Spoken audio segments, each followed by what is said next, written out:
కృష్ణ కాపాడు, కృష్ణ రక్షించు, మేము ఆ నరకుడు పెట్టే బాధలను భరించలేకపోతున్నాము, అతడి నుండి మమ్మల్ని కాపాడండి అని వేడుకున్నారు.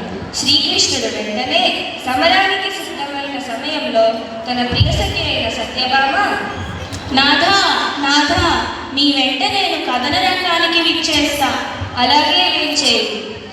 అదిగో అటు చూడండి, ఇరువురు రథారులై బయలుదేరి నరకునిపై యుద్ధం చేస్తుండగా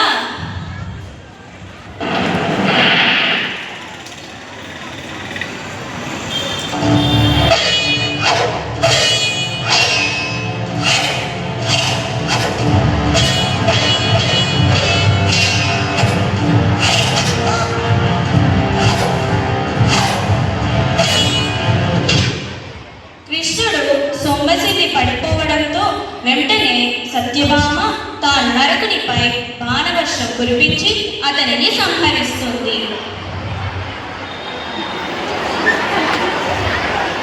ఆ రోజునే నరక చతుర్దశిగాను మరునాడు దీపావళిగాను ప్రజలు ఆనందోత్సాహాలతో దీపాలను వెలిగించి తమ జీవితాలను వెలుగులతో నింపిన ఆ అమ్మవారిని కీర్తిస్తూ జరుపుకుంటారు.